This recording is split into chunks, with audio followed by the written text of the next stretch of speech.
Setelah pulang dari TBE, terutama nyampe rumah ya, seperti di chest, tak gitu, jadi full gitu, full terus.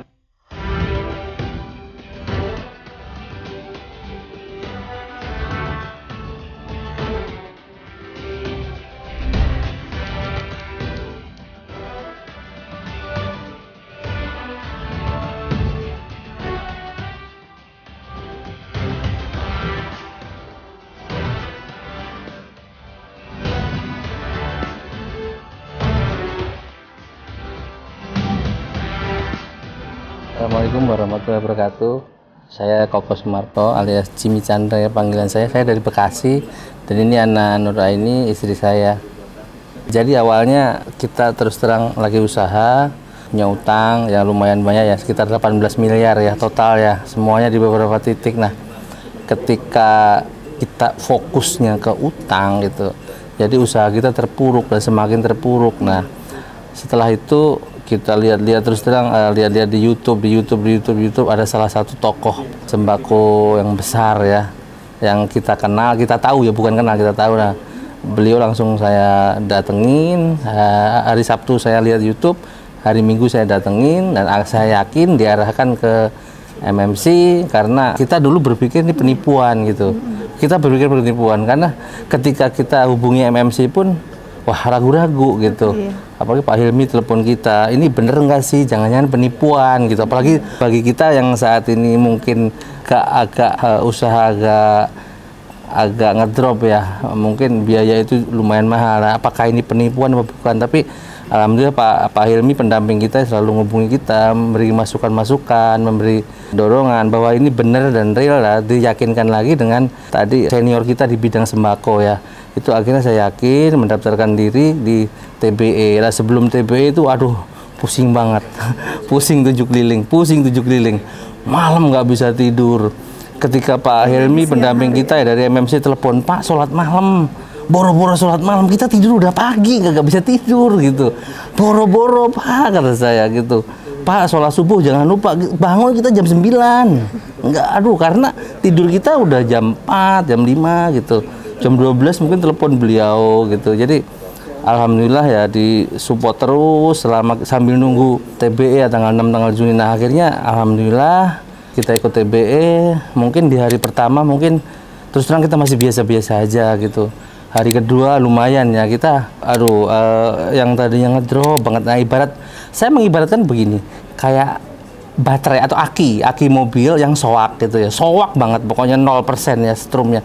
Setelah pulang dari TBE, terutama nyampe rumah ya, seperti di chest, tak gitu, jadi full gitu, full terus full ya, yang yakinnya.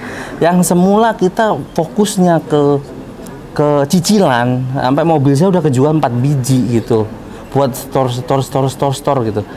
Sekarang fokus kita ke usaha gitu, tetapi tanpa mengesampingkan utang tetap harus kita bayar, kita ikhtiar gitu. Nah, akhirnya tetap utang kita utamakan, karena utang dibawa mati ya, kita sadar itu. Nah, tetapi sekarang usaha yang kita kembangkan, kita fokuskan supaya usaha maju, nanti bisa bayar utang. Yang intinya dari utang tersebut kita karena riba, karena pengetahuan kita dulu nol soal riba, kita salah persepsi. Selama ini saya salah persepsi.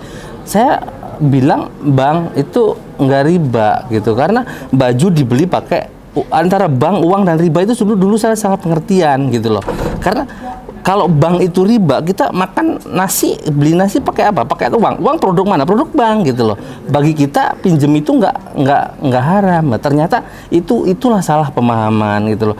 Ternyata antara bank, riba dan uang itu beda gitu loh. Jadi bank itu nggak haram. Yang haram itu ketika kita pinjem uang ada bunganya. Nah, itu uang juga nggak haram, kita pakai jual beli halal. Ternyata itulah ilmunya gitu yang kita dapat gitu. Dan dalam perjalanan hidup saya sama istri itu sebetulnya ini adalah apa ya, saya pulang umroh ya, ketika umroh itu doa saya di tanah suci itu, ya Allah bersihkanlah, sucikanlah kami dari perbuatan-perbuatan dosa, dari perbuatan-perbuatan yang kotor. Itu langsung mungkin dikabul sama Allah begitu pulang harta kita habis mungkin ya, tinggal dikit lagi. Untung mungkin terselamatkan gitu loh. Kalau enggak kita terselamatkan di MMC ini, bablas habis, enggak habis. Nah, ya bersyukur kita kenal MC. Nah, doa kita di tanah suci, waktu kita umroh mungkin dikabul. Semuanya akan dibersihkan dengan sama Allah lewat ini gitu loh, lewat ini gitu. Karena selama ini harta yang kita cari ternyata riba, dan kita tidak tahu. Kita betul-betul tidak tahu. Pada saat itu kita belum tahu. Salah pemahaman. Saya yang salah pemahaman gitu. Nah, kenapa sih saya ikut MMC, kenapa sih saya harus melepaskan riba? Karena pada waktu saat itu sebetulnya bank itu kita punya utang 18 miliar masih mau di top up 5 miliar lagi, dari fintech 5 miliar lagi, 2 miliar sama 3 miliar. Tapi setelah ikut ini kita stop saya nggak mau.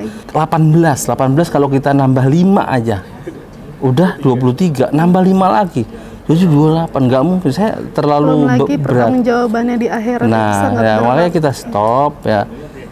Alhamdulillah mental kita udah setelah TBE ya, kita udah ibarat tadi saya bilang baterai di cas itu udah full gitu, full. Nah, itu teman-teman atau saudara-saudara kita yang di luar sana ya, atau mungkin yang udah ikut MMC tapi belum ikut TBE, karena bagi kita sangat penting. Ya itu ibarat baterai kita udah soak itu harus dicas. Casnya pakai apa? Pakai TBE. Di dalam TBE ada tentang iman, tentang semuanya, pengetahuan tentang agama. Itu yang perlu, itu fundamentalnya gitu. Itu aja.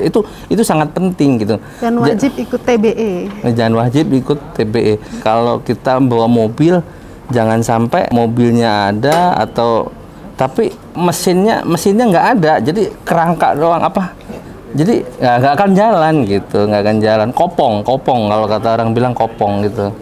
TBE sangat penting dan wajib mungkin gitu aja. Oke, terima kasih. Saya Jimmy Chandra dan istri saya Nuraini. Saya berterima kasih kepada tim MMC, juga bersyukur kepada Allah Subhanahu Wa Taala, juga minta doanya kepada semuanya masyarakat Indonesia terutama Muslim ya. Semoga utang kami cepat lunas, usaha kami berkembang lagi, dan insya Allah kita mau bikin pabrik kacang atom ya. Mudah-mudahan segera terrealisasi, dan lewat MMC ini kita bisa berkembang pesat gitu, bisa multinasional gitu, bisa internasional lah gitu. Oke, assalamualaikum warahmatullahi wabarakatuh. Terima kasih, hatur nuhun.